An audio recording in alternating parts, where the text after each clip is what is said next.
Okay, in this lecture, we are going to start looking at some cross-section analysis. Now, our objective here is to, as I say here, build an understanding of the stress and strain behavior of a reinforced concrete cross-section. Now, to do that, we're going to start off by considering a simply supported beam subject to a uniformly distributed load, some UDL, it doesn't really matter what it is, what magnitude it is. So that's the beam I'm showing here, and I've taken an imaginary cut, a slice down through this beam and separated it out into two halves. And in doing so, I've revealed the internal forces or stress resultants that act on the cut face of the beam, on the cross section itself. So we have FC, and it's equal and opposite value over here, FC, and that's the force of compression, or the stress resultant, or the force resultant that results from the compressive stress that develops on the cross section. And equally, we have FT down here and over here on the other side of the cut, which is obviously the tensile force. Now, from your basic beam theory, you know that because we have two forces developed in the cross section, they form a couple, they're parallel, equal magnitude, opposite direction, they're separated by a lever arm, which we're denoting as Z in this case. Well, then we know that the moment of resistance that beam will develop in response to the externally applied load, internal, is going to be FC times Z, which is the exact same thing as FT times Z. Okay, and so the externally applied forces impose, you can think about it as that imposing a bending moment on the beam, and in response to that, the beam develops, it undergoes a deflection, and so its strains develop across the cross section, and consistent with those strains we have stresses. Those stresses develop over an area, and the stress times the area gives rise to a force.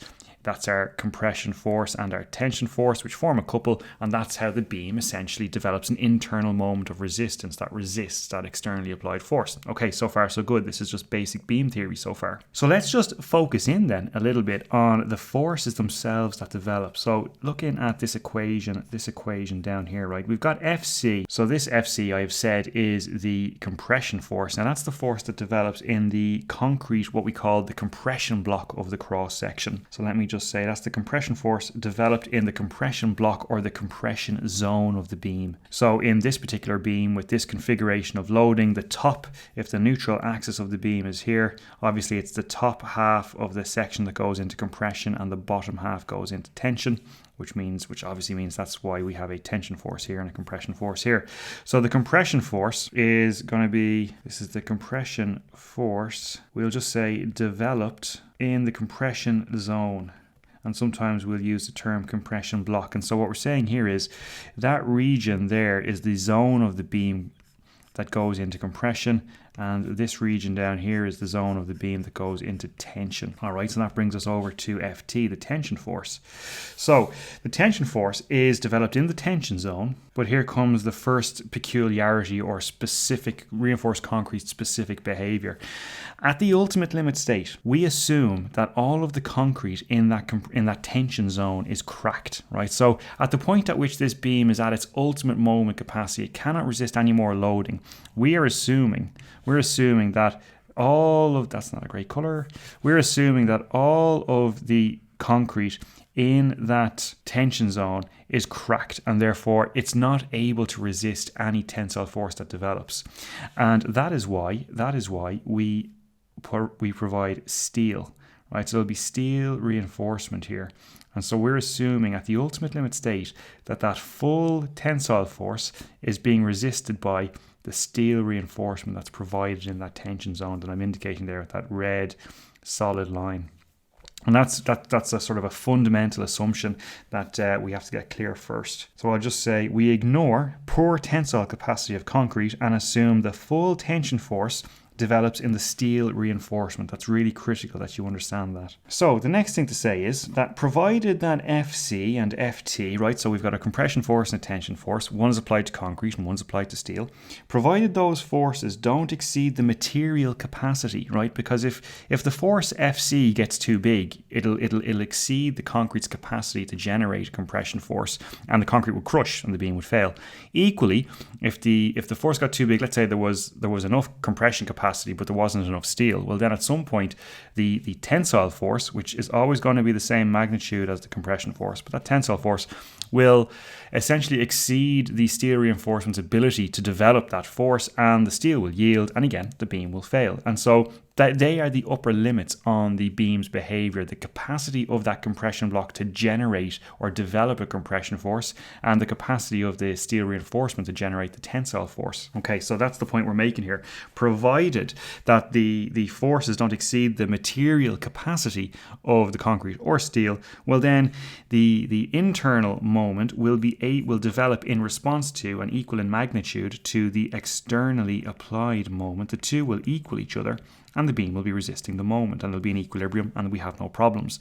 At some point though, the externally applied forces that generate the external moment will develop, or will cause forces to develop, Fc and Ft that exceed the capacity of one or both of the materials, and the beam will fail. So let's just capture that in a note. Now the other thing that I want to state at this stage is that the maximum moment that can be developed before the concrete crushes or the steel yields, right? So before one of the materials fails, the maximum moment that can be developed just up to that point is called the ultimate moment of resistance for the section, for the cross section. Now it's for the beam, but we calculate a moment of resistance based on a particular cross section. And so that's why it's called the ultimate moment of resistance of the section. So we'll just say maximum moment that can be developed before concrete or steel fail is the ultimate moment of resistance. Alright, so let's now start thinking about the stress and strain distributions that develop across the cut face of the beam. Okay, so across that cut section. Because it's this stress distribution that is going to allow us to calculate the ultimate moment of resistance. And in fact, all of our calculations around the capacity of a beam, the ultimate limit state capacity of a beam, are going to be based on the stress distribution on the cross section. So if there's any ambiguity or any doubt, or for anyone who has any ambiguity about the section that I'm talking about, let me just bring in an image here that demonstrates the area of interest for the beam. So we can imagine here that this is one half. Let's imagine, right, we were focusing in on this half of the beam here, right? So we ignore the right hand side, we look at the left hand side, and let's say we step over to the right hand side of it and we look at it from this angle here. We would see something like this, okay? And so when I'm talking about the cut face of the beam, or the cross section that we're interested in, it's that shaded area. It's that cut, essentially the cut face. The shaded area in red here is the cross section that I'm talking about now.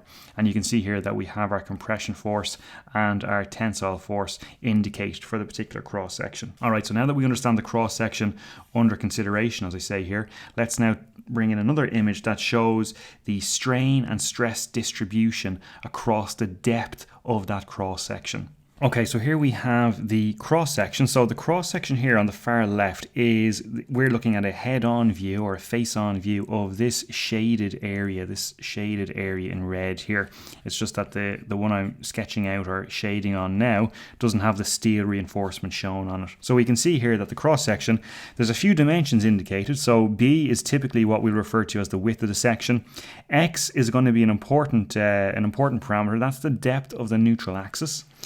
We have H is the overall height of the section, and D is what we call the effective depth. That is the depth from the very top of the section down to the line that coincides with the centroid of the reinforcing steel. All right then, and as I say, we've got four longitudinal tensile reinforcement bars shown here. So that bar there, and there, that is the main tensile reinforcement, the main reinforcement that the tensile force will develop within for the cross section. These bars here that are looping around the outside, don't worry about those for now. We'll talk about those shortly. They're shear links. We'll get to them in due course. Okay, so that's the section on the left. We've got the strain distribution, or the value of strain that applies throughout the depth of that section, and we can see the compressive strain in the concrete denoted here as epsilon cc, and then the tensile strain in the steel. Note that that's the strain at the level of the steel, not the strain at the bottom of the concrete, because it's the strain at the steel that we're interested in, because ultimately it's the stress in the steel we're interested in. Okay, so that's strain. Then over on the right hand side, we've got three possible, in red, stress distributions, right? The first one here, C, is a triangular stress distribution. Now, this is assuming that the level of stress is low, and you can see here that stress is linearly proportional to strain, because both of the diagrams here are triangles, which means the stress diagram is just a scaled version of the strain diagram. And so that tells us that we're assuming linear elastic behavior, therefore this must be relation to low levels of stress. Not really that interested in that stress diagram, to be honest with you, at the ultimate limit state. One thing to also note is, for all three stress diagrams, note that there is no stress indicated in the tension zone, because we're assuming in this zone down here, all of the concrete at the ultimate limit state, all the concrete's cracked because it's in tension. Concrete is rubbish in tension, and so we'll assume it's cracked, and it makes no contribution to the resistance of the section. All of the tensile forces are being developed in that steel reinforcement. All right, so that kind of leads us on to, what is D, this rectangular parabolic stress distribution? Well, this is a model of what we would expect the stress distribution to be at the ultimate limit state, at the point of failure. And what you're seeing here is that the stress for a large proportion of the depth of the section, the stress has reached its maximum value, 0.567 FCK. And that 0.567 is simply your 0.85 divided by 1.5, the material factor for concrete. So that's where the 0.567 FCK is. So we saw that that was the maximum stress that could be developed. Beyond that, the concrete behaved plastically. And so what you're actually seeing here is that this section, C here, transitions and becomes D progressively as more load is applied, because let's imagine load is applied to the beam, and a stress distribution starts off as a triangular stress distribution. Let's say it starts off something like this, and more load's applied, and then we get more stress developed, and that continues until we get to a point where we get to this triangular stress distribution. Let's imagine that there is the ultimate stress. That's your 0.567 FCK. So that's the limit. We can't have any more stress developed than that, right? Because the section becomes plastic, or the material becomes plastic. So what happens is, as more load is continuously applied beyond the point that brought us to this distribution, well, then what happens? Then more and more of the fibers in the concrete become plastic, and we end up with something like this, and more load's applied, and it progresses as more of the depth of the section becomes plastic, and we end up with something like this. And that continues all the way until we get to a point where we've reached the ultimate capacity of the concrete, and we end up with something that looks like this. And so a very large proportion of that cross-section, of the material in that cross-section, has become plastic, and we get this sort of small parabolic curve as we drop down to zero stress here. Okay, and so this is what a reasonably realistic model of the stress distribution would look like at the ultimate limit state. Now, that then leads us on to, well, what is E here, right? Well, as you might imagine, developing design equations that have this kind of awkward parabolic curve in here, that would certainly be possible, but a little bit of a pain.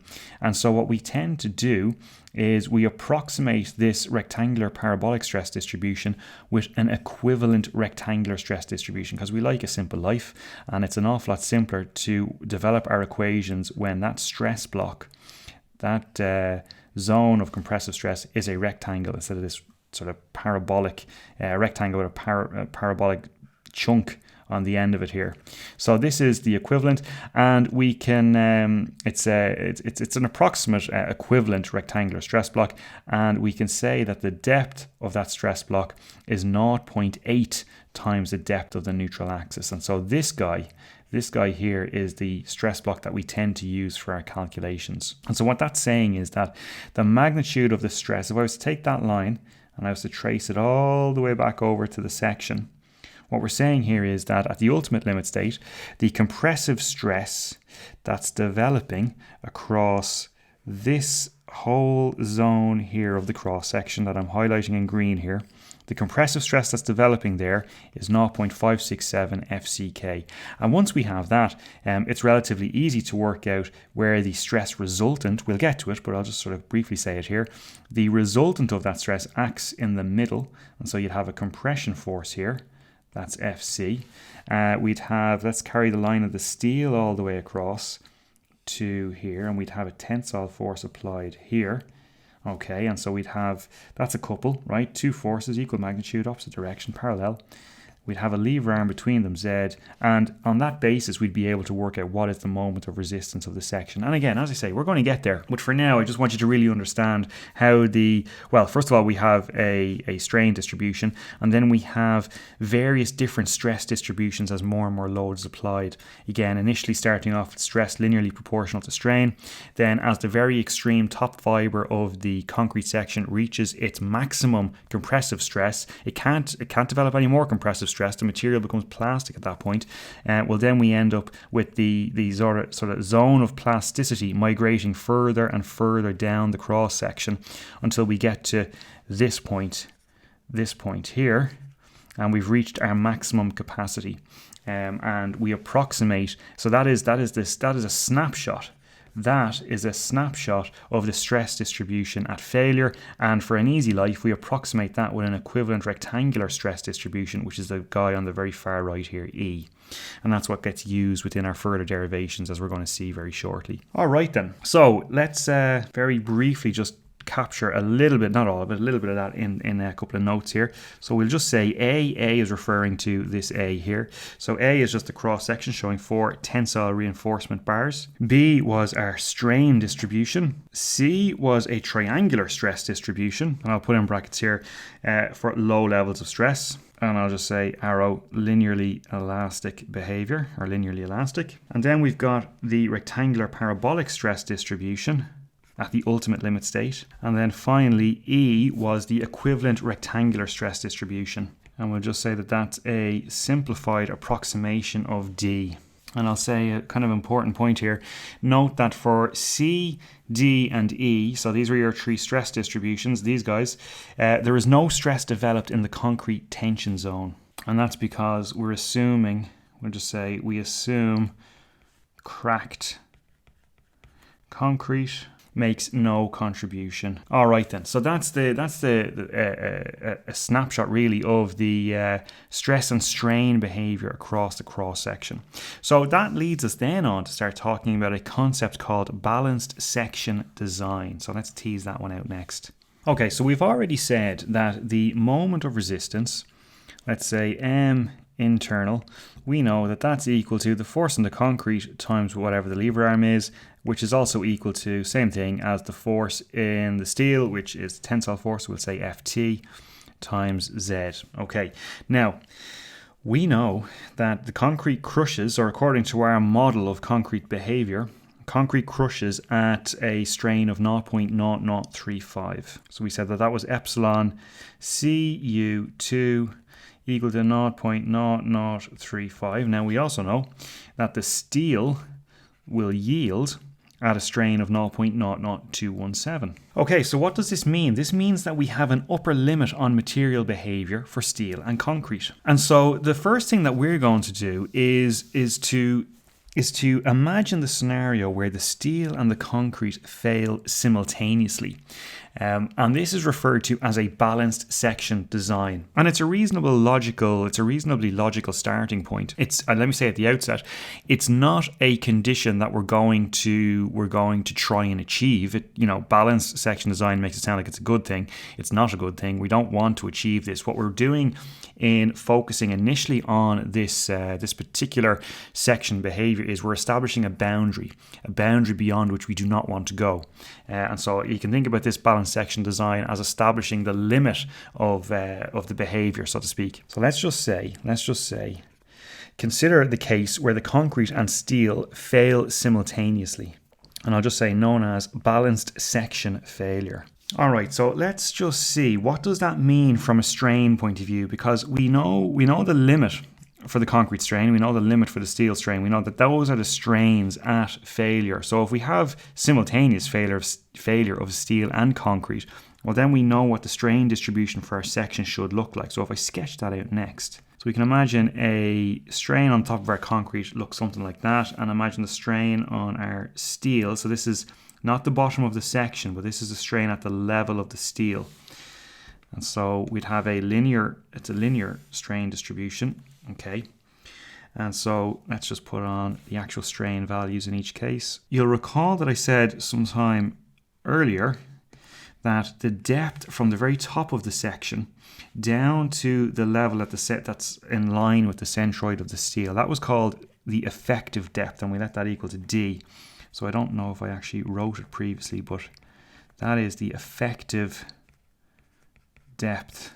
Okay, and we know, or we said again previously, that the depth to the neutral axis was denoted as x. And so what I'm shooting for here is I want an expression for x. So that's going to be the value of x, or the value the neutral axis has when the steel and the concrete fail at the same time. So if they were to fail at the same time, where would the neutral axis be? And that's going to set up for us a limit on the neutral axis, because for reasons I'm going to go into shortly, we don't want the steel and the concrete to fail at the same time. We actually want the steel to fail first, and I'll explain why that is in a second. But what this is going to do is, by establishing the depth of the neutral axis when those two materials fail at the same time, we're establishing a limit beyond which we don't want to push or allow that neutral axis to go. We don't want it to go below the limit that we're about to identify. So let's just use some basic geometry here, sort of equivalent triangles. So 0.0035, the base of that triangle, divided by the height of it, x, is going to be the same thing as 0.00217, the base of the similar triangle, divided by the height of that triangle, which would be d minus x. So rearrange all of that and you get an expression for x equal to the following: d over 1 plus 0.00217 over 0.0035, which means x is equal to 0.617 d. Okay, let's pause here for a second and think of what we're saying here. What we're saying here is, if the neutral axis is at that position, is at 0.617 d, when either the concrete has failed, well, let's just think about it that way. Let's imagine the concrete has failed, and if the concrete fails, i.e. the strain is 0.0035, the concrete crushes in the compression block. If at the point at which that occurs, if the neutral axis happens to be in this location, well, then it means, based on this geometry, that the steel will also have failed, and so they'll be failing at the same time. Equally, if the steel happens to be failing and equal to 0.00217, just saying the same thing in reverse, and the neutral axis is in this position, it's important position here, well, it means the concrete's failing at the same time. So this limit for neutral axis depth, or this value for neutral axis depth, is a very specific and important value. It denotes the point that the neutral axis is at, or the depth the neutral axis is at, when the steel and the concrete fail simultaneously. And as I've said, that is a condition that we want to avoid. And so let me just write a quick note here. I'll say if the neutral axis is at 0.617 d at the ultimate limit state, i.e. when either the steel or the concrete are failing, what that actually means is they're both failing at the same time, which is bad. So if the neutral axis is at 0.617 d. Okay, so I've said it's bad. Let's just sort of think about now, why might it be bad? Okay, so let's think about the characteristics of a concrete failure. So the characteristics of concrete failure first. So if you've ever observed a concrete compression test where a cube or a cylinder was being tested in compression in a test rig, you'll know that the failure is a brittle failure. And so that means that it is, I won't say unexpected, that's the wrong term, but it happens without any, I guess unexpected is the right term actually. It happens without any prior warning. Okay, you get very little warning for an impending compression failure. It pretty much just happens. It's an explosive failure, and it happens suddenly, I suppose you could say. And so these are all the characteristics of a brittle failure. And so that is how concrete fails in compression. So let's just write that down before we think about how steel is going to fail in tension and contrast that with this. So concrete is a brittle failure. Again, this is for concrete and compression. I'll say it's explosive if you've observed a concrete compression test, you'll know what I mean. You tend to get a big bang, and the specimen, loosely speaking, the specimen tends to look like it's exploding almost. And I'll also say then that it is sudden with very little advanced warning, and that's really the key. All right, now let's contrast that with the characteristics of a steel tensile failure. Okay, so as we know, that's ductile. Okay, so a steel tensile failure is a ductile failure. That means the steel is going to yield. Okay, if you've ever observed a specimen being tested, a steel specimen being tested in uniaxial tension, you'll know that the steel undergoes a plastic deformation before it ruptures, and so we get plastic deformation. Now, the plastic deformation, you're not going to necessarily understand this straight away if you're hitting this for the first time. I'll elaborate on this a little bit more. But the plastic deformation in the steel, in the tension steel, provided that there is enough capacity still left in that concrete compression block, enough compression capacity at the point at which the tensile steel goes plastic and starts to yield. Okay, so the steel has gone plastic, it has started to yield. There's still a little bit of compression capacity left in the compression block. That will allow a plastic hinge to form in the concrete at that particular section, or in the beam at that particular section. Now, again, sort of casting your mind onto sort of wider structural analysis. If I have a statically indeterminate structure and I have a plastic hinge forming at some point in that structure, well then we will have some form of load redistribution throughout the structure, provided there is redundancy in the structure and it can accommodate the formation of a hinge. So this gives us our structure the ability to shed the load and redistribute the load around the structure, provided, again, as I say, it has that redundancy. And so that's why we like a ductile plastic failure of the steel. And really where I'm getting to with this is we want our concrete cross section to fail based on the steel failing first and not the concrete failing, because if the steel fails first, we're going to get a ductile failure of that beam, and very potentially a plastic hinge forms and we get some redistribution of load. And the key thing again is that a failure that is coming about because of steel yielding, reinforcement steel yielding, that's going to give very visible signs of possible failure. And so, putting your engineer's hat on, if you've got a structure and part of that reinforced concrete structure is going to fail, you want to have as many visible signs as possible about this impending or imminent failure as possible. And a ductile failure of the steel within the section is going to lead to very large deformations, very large cracking, and it should be reasonably obvious that a failure may occur, or that the structure is undergoing extreme stress, shall we say, at that particular location. So let me just say that we get visible signs of possible failure. All right, so all of this means that we must always ensure in our designs, we have to always ensure that any failure of the section at the ultimate limit state is due to yielding of the steel and not crushing of the concrete. That's why I've referred to this balanced section design as the absolute boundary of acceptable behavior, because this is where the two fail simultaneously. We never want to get to this boundary. We want to always be in a position where at the ultimate limit state, the steel fails in tension before the concrete compression block ruptures in compression, or the concrete compression block fails. Okay, so that's why balanced section design is referred to as the boundary of acceptable behavior. It is absolutely not what we're shooting for. It just identifies the boundary, the absolute boundary beyond which we certainly don't want to go, but in reality we don't even want to get close to that boundary. Alright, so let me just make a note that says must always ensure any failure at the ultimate limit state is due to yielding of steel and not crushing of concrete. And so the result, as a result of that statement, we want to design our sections with the steel yielding first. And now here comes another important number. We limit, I said that balanced section failure occurs when X is equal to 0.617D. In reality, the Eurocode places a further limit on us, and we actually don't want our neutral axis to go below 0.45D. So this is a Eurocode limit, which basically says that the neutral axis should not go below 0.45D.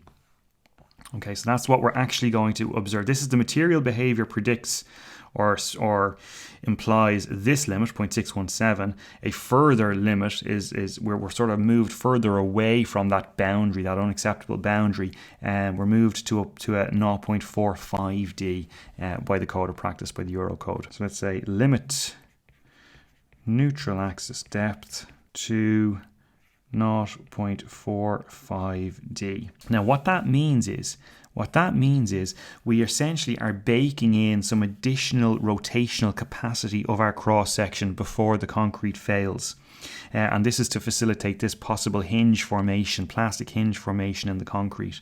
So I'll just say this means the fact that we have, and I'll have another image to sort of show this a little bit more clearly, but the fact that we have this little zone in here, right, that's essentially corresponds to some extra capacity to allow hinge formation or hinge rotation. Okay, and I'll bring in another image now to illustrate that a little bit more clearly. So I'll just say this means that by limiting the neutral axis depth to 0.45D, this means that the concrete is far enough away from its ultimate strain when the steel has yielded. Okay, so let's just let's just look at a strain distribution here that kind of illustrates this a little bit more clearly. Okay, so here we are. Here's a sort of a neater drawing of what I drew a second ago. So we have, that should in fact say 0.617, that's a typo, 0.617D. And here's our 0.45D as well. So we said that the material predicted this limit on neutral axis depth and the code imposed this limit on neutral axis depth. Now, if the common factor between both of these scenarios is that the yield strain of the steel hasn't changed, so the yield strain is 0.00217, so we're at the point of steel failure. If we limit, at the point of steel failure, if we limit the neutral axis to 0.45D, well, let's just follow that line up and see what the strain in the concrete is. So it's a linear strain distribution from this point down here all the way up through the neutral axis at its limited depth, all the way up to the top of the concrete section, and we can see that the strain in the concrete will be epsilon 1 here. And of course, the ultimate strain in the concrete is denoted here by 0.0035 epsilon Cu2. So by limiting the neutral axis depth to 0.45D, what that has essentially done is it has baked in an additional capacity strain of epsilon 2 here, which is the additional strain that we can realize or we can observe within the concrete compression block before it ruptures. Okay, and what that actually means is, because remember, if we were to follow the other line up through the 0.617 limit, again, that was derived based on a balanced failure of steel and concrete. That would take us all the way up to this point here, and that's the rupture strain or the failure strain of the concrete.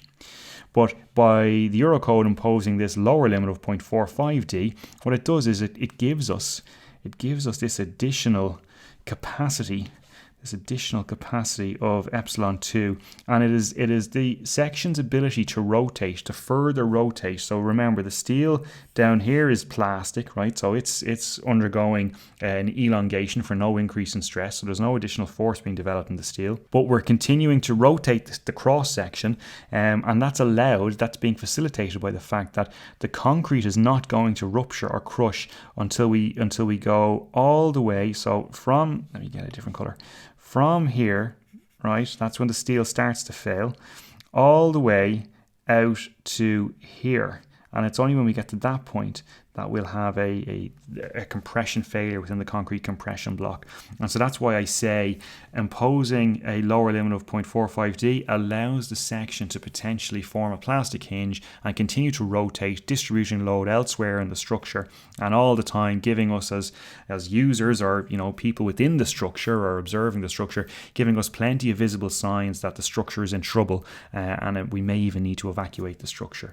So that is why we're always shooting for a ductile failure, and that means we want the steel to fail before the concrete compression block fails. So what we'll do is we'll take all of this knowledge we've accrued about the behavior of the concrete cross section in this lecture, and in the next lecture we're going to actually move on and actually use what we've learned now to develop some design equations, some equations that will allow us to develop or generate safe designs for our concrete cross sections. So we'll pick that up in the next lecture.